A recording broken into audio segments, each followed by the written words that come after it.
Contract non permanent కార్మికులను తక్షణమే permanent చేయాలని, అన్ని పరిశ్రమల్లో కార్మికులకు అందరికీ దసరా బోనస్ ఇవ్వాలని C2 ఆధ్వర్యంలో ఒక్కరోజు నిరాహార దీక్ష సదాశివపేట క్లస్టర్ కమిటీ ఆధ్వర్యంలో సదాశివపేటలో బ్లాక్ ఆఫీస్ దగ్గర నిరాహార దీక్ష నిర్వహించడం జరిగింది. ఈ దీక్షలను CITU రాష్ట్ర కార్యదర్శి మల్లేశం ప్రారంభించారు. ఈ సందర్భంగా ఆయన మాట్లాడుతూ దేశవ్యాప్తంగా కాంట్రాక్ట్ యాజువల్ నాన్ పెర్మనెంట్ కార్మికుల సమస్యలపైన క్యాంపెయిన్ నిర్వహిస్తుందని, పెరిగిన ధరలకు అనుగుణంగా కనీస వేతనాలు పెరగడం లేదని, పెరిగిన ధరలకు కనీస వేతనం 26,000 రూపాయలు ఇవ్వాలని ఆయన ప్రభుత్వాన్ని డిమాండ్ చేశారు. ఈ నిరాహార దీక్షలో CITU జిల్లా ఉపాధ్యక్షులు ప్రవీణ్ కుమార్ తదితరులు పాల్గొన్నారు.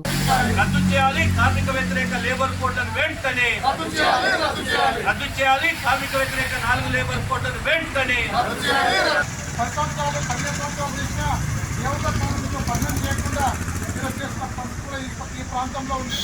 అదేవిధంగా ఈరోజు 2 గంటల 12 గంటలకు అనే గంటలలో కూడా పని కొనసాగుతూ ఉంది.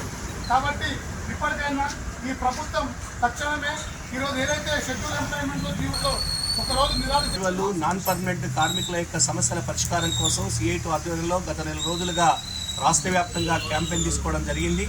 కాంట్రాక్ట్ కార్మికులు ఈరోజు పారిశ్రామిక కార్మికులలో పెద్ద ఎత్తున దోపిడీకి గురవుతున్నటువంటి కార్మికులు.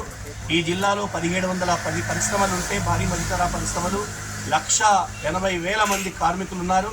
అందులో 1,20,000 మంది ఇలా కాంట్రాక్ట్ కార్మికులే పనిచేస్తూ ఉన్నారు. వీరికి కనీస సౌకర్యాలు లేవు. ESI PF కానీ, కనీస వేతనాలు కానీ, బోనస్లు కానీ 100% కంపెనీలలో అమలు చేయట్లేదు. అట్లనే కనీస వేతనాలు పెంచాలని, ధరలకు అనుగుణంగా 26,000 రూపాయలు కనీస వేతనం ఇవ్వాలని చెప్పి గత అనేక సంవత్సరాల నుంచి గత ప్రభుత్వం పరిధి లోపల కానీ, ఇప్పుడు వచ్చిన ప్రభుత్వంతో కానీ కొట్లాడినప్పటికీ కూడా ఇవాళ ప్రభుత్వాలు కనీస వేతనం పెంచట్లేదు. నిన్నగాక మొన్న వచ్చినటువంటి రేవంత్ రెడ్డి ప్రభుత్వం కనీస వేతనాల కొత్త జీవోలు ఇచ్చినప్పటికీ కూడా ₹1 పెంచకుండా పాత జీవోలనే కొత్తగా మార్చేసి బేసిక్లను DAలను కలిపేసి ₹1 పెంచకుండా జీవోలు ఇవ్వడం అనేది చాలా దుర్మార్గమైన విషయం. అందుకే ఈ ప్రభుత్వం ఆ జీవోల్ని సవరించాలి. ఇప్పుడున్న ధరలకు అనుగుణంగా 26,000 రూపాయల కనీస వేతనం చేయాలని చెప్పి మేము డిమాండ్ చేస్తూ ఉన్నాం. అట్లనే పారిశ్రామిక ప్రాంతం లోపల ఇవాళ సదాశివపేట ప్రాంతంలో ఉన్నటువంటి MRF కానీ, FNR కానీ అనేక పరిశ్రమలలో ఇలా కాంట్రాక్ట్ కార్మికులు విచ్చలవిడిగా ఉత్పత్తి లోపల పాల్గొంటూ ఉన్నారు. సంవత్సరాల తరబడి పనిచేస్తున్నా కూడా వారిని పర్మనెంట్ చేయట్లేదు.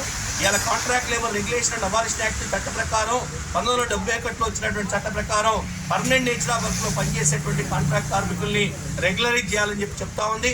అయినప్పటికీ ఈ కంపెనీలలో 15 సంవత్సరాల నుంచి 20 సంవత్సరాల నుంచి పనిచేసినా కూడా రెగ్యులరైజ్ చేయట్లేదు. అందుకే పర్మనెంట్ వారితో సమానంగా పనిచేసే వారికి పర్మనెంట్ చేయాలని, లేదంటే వారికి పర్మనెంట్ వారితో సమానంగా చట్ట ప్రకారం అన్ని సౌకర్యాలు, వేతనాలు కల్పించాలని చెప్పి డిమాండ్ చేస్తూ ఉన్నాం.